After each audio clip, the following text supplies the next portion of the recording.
Hello दोस्तों, नमस्कार। आप देख रहे हैं रंगोली न्यूज़ यूट्यूब चैनल। तो वक्त हो गई है सुबह की ताज़ा बड़ी खबरों का जानने का। तो अभी तक आपने हमारे चैनल को सब्सक्राइब नहीं किया तो चैनल को सब्सक्राइब करके ऑल नोटिफिकेशन बेल को ऑन कर दें, ताकि हम जो भी नए नए वीडियो डालें सबसे पहले आप तक पहुंचती रहे। हेलो दोस्तों, नमस्कार। आप देख रहे हैं सुबह की ताज़ा बड़ी खबरों का जानने का। तो अभी तक आपने हमारे चैनल को सब्सक्राइब नहीं किया तो चैनल को सब्सक्राइब करके ऑल नोटिफिकेशन बेल को ऑन कर दें, ताकि हम जो भी नए नए वीडियो डालेंगे सबसे पहले आप तक पहुंचती रहे। भारत में कोरोना वायरस का कहर तेजी से बढ़ता जा रहा है। स्वास्थ्य मंत्रालय की ओर से जारी ताज़ा आंकड़ों के मुताबिक भारत में कोरोना वायरस की संक्रमितों की संख्या 12,759 हो गई है। पिछले 24 घंटों में कोरोना के 826 नए मामले सामने आए हैं और 28 लोगों की मौत हुई है। देश में कोरोना से अब तक 420 लोगों की मौत हो चुकी है। हालांकि 1515 मरीज इस बीमारी को हराने में कामयाब भी हुए हैं। इस बीच गृह मंत्रालय ने सभी राज्यों और केंद्र शासित प्रदेशों से देश में कोविड-19 वैश्विक महामारी पर लगाम लगाने के लिए लागू किए गए लॉकडाउन से संबंधित दिशा निर्देश पर सख्ती से अनुपालन सुनिश्चित करने को कहा है, अन्यथा इसमें नाकाम रहने पर 20 अप्रैल से दी जाने वाली छूट वापस ले ली जाएगी। इंदौर के हीरानगर इलाके में आज दोपहर कुछ नोट सड़कें पर मिलने की खबर के मामले जानकारी मिलते हैं। दिल्ली के सीएम अरविंद केजरीवाल ने कहा कि गंभीर मरीजों को अगर प्लाज्मा तकनीकी का इस्तेमाल किया जाए तो कुछ देशों में इसके अच्छे नतीजे देखने को मिले। हमें केंद्र सरकार की इसके ट्रायल की अनुमति मिल गई है। अगले 3-4 दिन के अंदर डॉक्टर इसका पालन करेंगे और देखेंगे कि ये कितना सफल रहता है। राज्य में हॉटस्पॉट समेत सभी जिलों की मरीजों की संख्या समीक्षा प्रत्येक सोमवार की होगी, यानी 7 दिनों की अवधि में सब दुरुस्त रहा तो ठीक, नहीं तो जिलों की श्रेणी बदल दी जाएगी। इस अवधि में मरीजों की संख्या दोगुनी हुई तो जिला या इलाकों के हॉटस्पॉट यानी रेड जोन मान लिया जाएगा और वहाँ सभी प्रकार तक की छूट तत्काल प्रभाव से वापस ले ली जाएगी।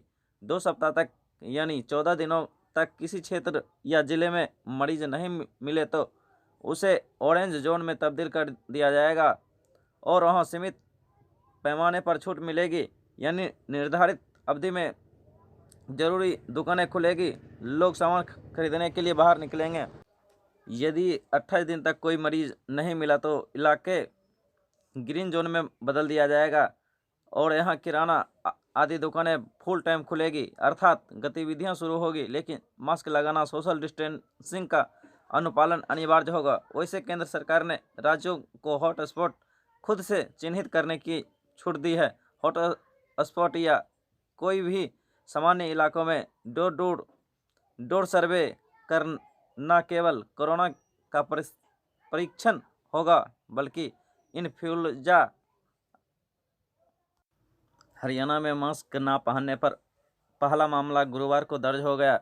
यमुनानगर जिले में 3 युवकों पर मास्क न पहनने पर एफआईआर हुई है। तीनों के खिलाफ यमुनानगर छरौली थाने में धारा 188 और 269 के तहत एफआईआर दर्ज हो गई है। बता दें कि हरियाणा सरकार ने बीते रविवार को पूरे प्रदेश में मास्क पहनना अनिवार्य किया था। मास्क न पहनने पर गृह मंत्री अनिल विज ने सख्त कार्रवाई के आदेश दिए थे। यमुनानगर पुलिस के प्रवक्ता चमकौर सिंह ने बताया कि बुधवार को छरौली थाना के एफआईआर गुलजार सिंह कोरोना महामारी के संबंध में त्रिवेणी चौक पर गश्ती कर रहे थे। इस दौरान शेरपुर मोड़ की ओर से एक कार आई जिसमें 3 लोग सवार थे। किसी ने भी मास्क नहीं पहना था और कार के अंदर सोशल डिस्टेंसिंग का पालन भी नहीं कर रहे थे। चलिए हम शुरू करते हैं अगले फटाफट खबरों की ओर। बिहार में पहले 10 जून को मानसून आने की तिथि थी। मौसम विभाग ने जून से सितंबर तक मानसून के दौरान 88 सेंटीमीटर बारिश होने की उम्मीद जताई थी, जो सामान्य से अधिक होगी। पटना मौसम विज्ञान केंद्र के निदेशक विवेक सिन्हा ने बताया कि 20 तक मानसून पूरे बिहार को कवर कर लेगा। पटना में मानसून के दस्तक होने और विदा होने की तारीखों का ऐलान 15 मई तक किया जाएगा। गया और छपरा में छोटा हुआ मानसून। छपरा और गया के लिए मानसून के आने और विदाई की तिथि की घोषणा कर दी गई है। गया में मानसून 12 जून के बजाय 16 जून को आएगा, जबकि विदाई जो पहले 12 अक्टूबर थी वह 8 अक्टूबर को ही हो जाएगी। छपरा में 13 की बजाय 18 जून को मानसून की पहली बारिश होगी, जबकि विदाई 8 की बजाय 6 अक्टूबर की होगी।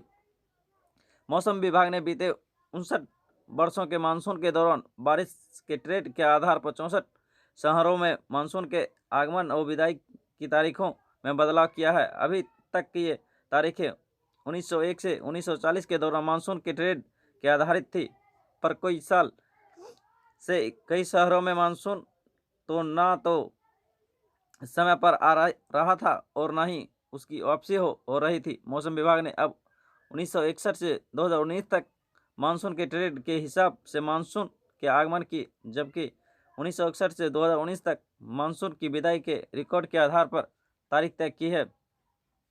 प्रधान सचिव। चलिए हम बता दें कि बिहार में कोरोना संक्रमित मरीजों की संख्या 74 हो गई है। गुरुवार को 2 और नए मरीज मिले हैं। 67 और 35 साल के दोनों मरीज बक्सर जिले के रहने वाले हैं। वे पश्चिम बंगाल के आसनसोल से बक्सर आए थे। बक्सर में पहली बार कोरोना के मरीज मिले हैं। बुधवार को राज्य में कोरोना के 6 नए मरीज मिले थे।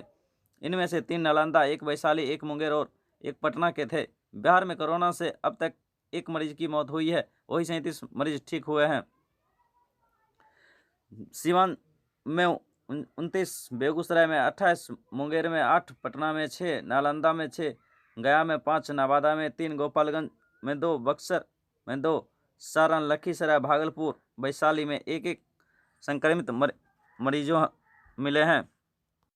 पटना के डीजीपी गुप्तेश्वर पांडेय ने गुरुवार को मेडिकल टीम और पुलिसकर्मी पर हमला करने वालों को चेतावनी दी। उन्होंने कहा कि अगर कोई स्वास्थ्यकर्मी